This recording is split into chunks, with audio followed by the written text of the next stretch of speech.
بسم اللہ الرحمن الرحیم نحمدہ ونصلی علی رسولہ الکریم۔ میرے بھائیو، قربانی کے فضائل اور مسائل بیان ہو رہے تھے۔ حضور صلی اللہ علیہ وسلم نے فرمایا ان قربانی کے 3 دنوں میں 10 ذی الحج 11 12ویں کی غروب آفتاب تک، فرمایا کہ ان دنوں میں قربانی سے افضل کوئی عمل نہیں۔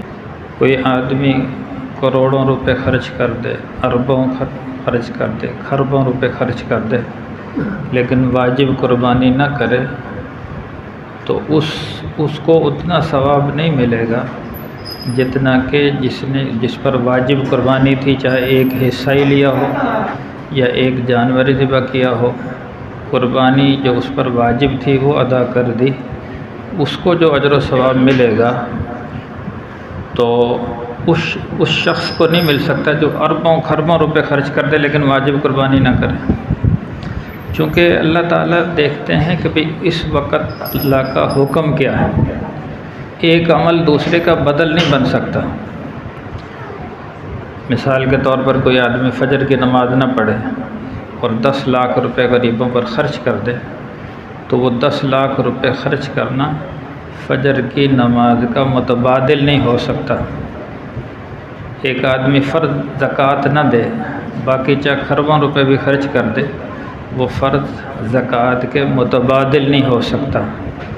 ایسے ہی عام طور سے یہ بہت سارے لوگ اعتراض کرتے ہیں قربانی پر، خاص کر یہ جو لبرل قسم کے لوگ ہوتے ہیں، دنیاوی پڑھائی زیادہ حاصل کر لیتے ہیں، وہ کہتے ہیں جی دیکھو یہ اتنا پیسہ خرچ ہوتا ہے، اگر یہ غریبوں پر خرچ کیا جائے تو غربت دور ہو جائے، بجائے قربانی پہ ہی اربوں خربوں روپے لوگ خرچ کرتے ہیں ان سارے پیسوں کو اکٹھا کر کے کہ اگر غریبوں میں دیا جائے تو غربت ختم ہو جائے۔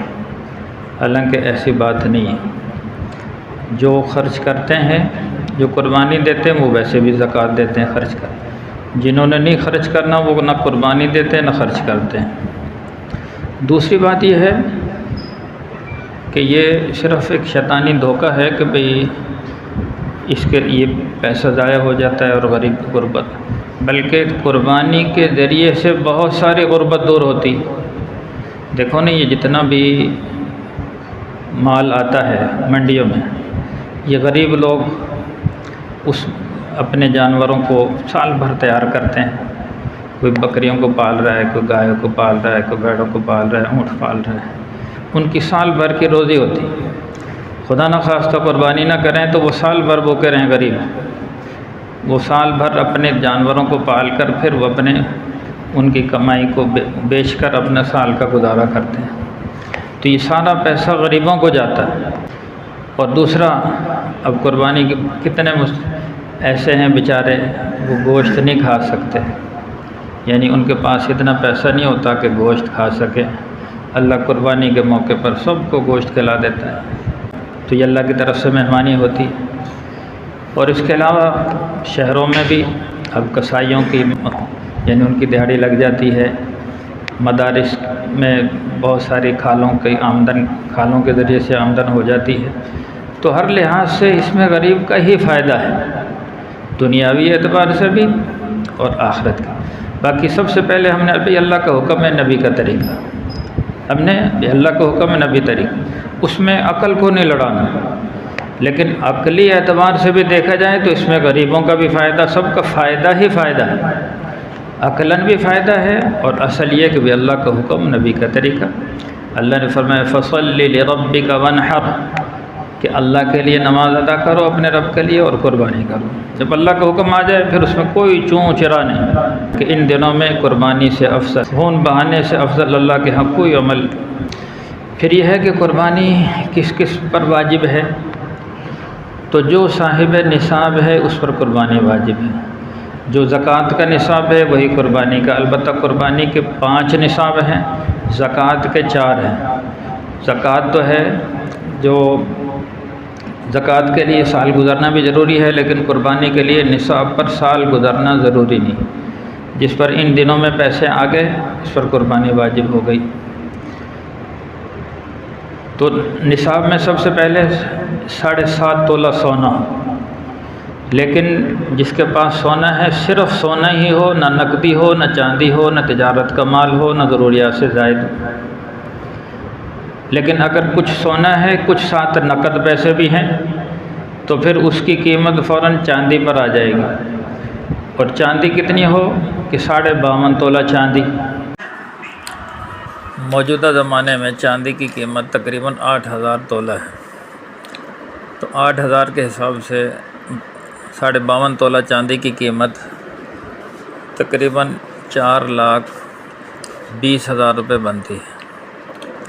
تو لہذا جس پر 4,20,000 روپے ہوں گے اس پر قربانی واجب ہوگی، یعنی نقدی کی شکل میں 4,20,000 ہوں، یہ 4,20,000 کا مال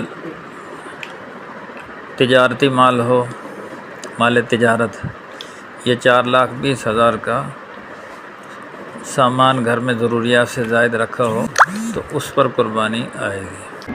جب برتن رکھے ہوئے ہیں اتنے سارے یا کوئی مشینری ہے پورا سال استعمال نہیں ہوتی، استعمال کی چیزوں پر نہ قربانی ہے نہ زکوٰۃ، لیکن ضروریات سے زائد جو چیزیں ہیں، بھئی ضروریات سے زائد کیوں رکھی ہیں؟ یہ قبر میں لے کے جانی، جب استعمال ہی نہیں کرنی ہے تو ان کو بیچو، یا تو قربانی دو، یا قربانی کے پیسے نہیں لیکن ضروریات سے زائد مال رکھا ہوا ہے تو اس مال کو بیچ کر قربانی دو، چونکہ اتنا بڑا عمل ہے، اللہ کی رضا کا سبب ہے، تو ضروریات سے زائد مال کو بیچ دو، اس کی قربانی دو۔ تو یہ 5 نصاب ہیں، جس پر سونا ہو، چاندی ہو، نقدی ہو، یا مال تجارت ہو، یا ضروریات سے زائد سامان ہو، اس پر قربانی آئے گی۔ اور پھر دیکھنا ہے گھر میں کتنے افراد صاحب نصاب ہیں، جتنے افراد صاحب نصاب ہیں ان سب پر آئے گی۔ اگر گھر میں ایک ہی شخص صاحب نصاب ہے تو پھر ایک قربانی، 2 ہیں میاں بیوی دونوں صاحب نصاب ہے، دونوں پر آئے گی۔ بیٹے بھی کمائی کرتے ہیں، وہ اپنا پیسہ علیحدہ سے رکھتے ہیں تو ان پر بھی قربانی آئے گی۔ تو باقی تفصیلیں ہیں۔ الحمدللہ رب العالمین والعاقبۃ للمتقین والصلاۃ والسلام علی سید الانبیاء والمرسلین۔ اللہم احسن عاقبتنا فی الامور کلها واجرنا من خزي الدنيا وعذاب الآخرة۔ اللهم وفقنا لما تحب وترضى۔ صلی اللہ تعالی علی خیر خلقہ محمد وآلہ واصحابہ اجمعین برحمتک یا ارحم الراحمین۔